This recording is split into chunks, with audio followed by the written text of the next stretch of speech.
But why did it not achieve universal adoption? Because that's what ultimately dictates your quality of the output. But I don't think we are there yet. We need to have some. The most common mistake that people make when creating loops is that something like an intern can work on. So here's a simple loop that I created. According to these legends, if you're not using a loop, you're falling behind. But loops are not new. You might remember the Ralph loop, which came out a year ago. If you don't, here's a quick refresher.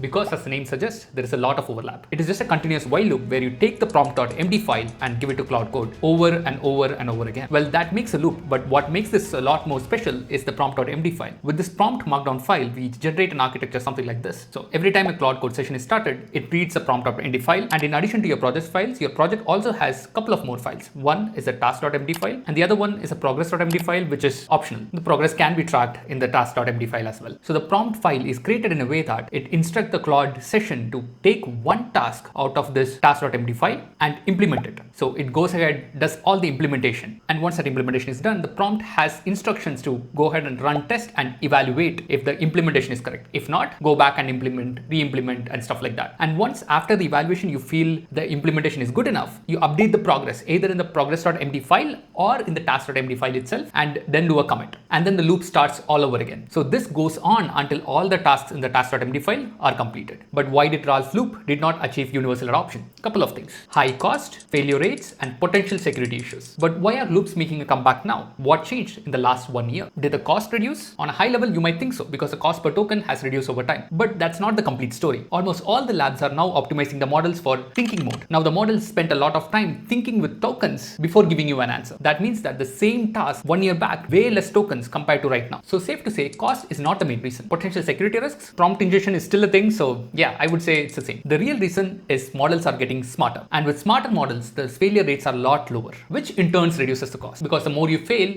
you retry the task for multiple times, which means you are spending more token and end up racking a high bill. So is it a good time to start using Ralph loop? No, that's why loops are here. Ralph loop is a dumb implementation of a loop because you need to give it the task that it has to perform, and in very greater detail, because it has to take one task at a time from your task.md file, implement it, evaluate, and then do the thing all over again. So your task.md file is something that you would end up creating with a human input, typically with a plan mode where you would architect every single decision and create a list of items that something like an intern can work on. And this Ralph loop is supposed to be more like an intern. But the loops that we are talking about now, it's more like a software engineer or even a senior software engineer. So now you're giving it more complex task with very minimal instruction, and you let the agent plan the whole thing by looking at your current state of the repo, like using all the MCP tools and whatnot, and then go ahead and implement it. So this loop becomes a lot more autonomous, and you don't need a specially crafted prompt.md file which is like pages long, but rather you would just give one single statement. So now the loop looks something like this. First, it does a discovery step. It does not have to be in markdown file. Rather, now the agent has the capabilities to pull the discovery from even looking at some Twitter post to identify what to work on next, or like what to do next, like writing a script for your video, or looking at your issue created by your customers to identify something, if at all something that it can pick up, go ahead and implement it. So it can make those intelligent decisions and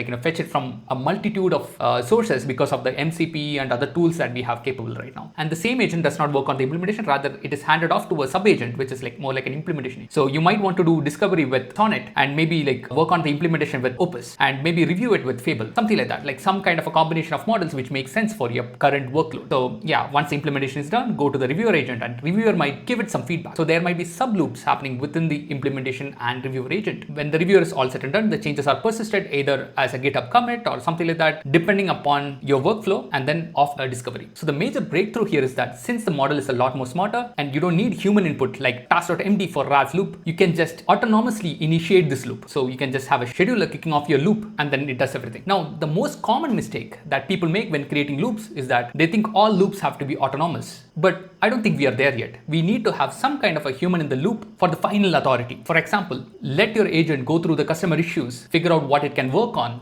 implement it, review it, and make all the quality checks and raise a PR, and have an engineer to review that PR and then close it. Because there might be a lot of context which might be missing in those code files, or the agent might not have picked it up correctly. So here's a simple loop that I created, exactly the same scenario. For Let's Interview Me, I need to add more HLD questions. So one way for me to do that is me adding all the questions manually. But what I did is I created a loop that can add these questions on behalf of me. So what I just need to do is go to GitHub, create a new issue for my HLD question just like this. And I just gave the description that, hey, difficulty medium. The agent will pick it up on a schedule, and I created a resolve GitHub issue skill so that it knows how to pick up the HLD problem and how to solve it. And I gave it a lot of context so it knows how to triage the problem, generate the problem and the solution, review, and even evaluate before filing a PR. And this evaluation step is very important, because that's what ultimately dictates your quality of the output. So what I did is I created a script and asked it to run the script every time it creates an implementation. And once it has an implementation good enough, then it goes ahead and files a PR. And in the PR that it filed, it gave me the score right here. So I know for a fact on a very high level, hey, is the implementation good enough? Yeah, and here's a PR that is filed.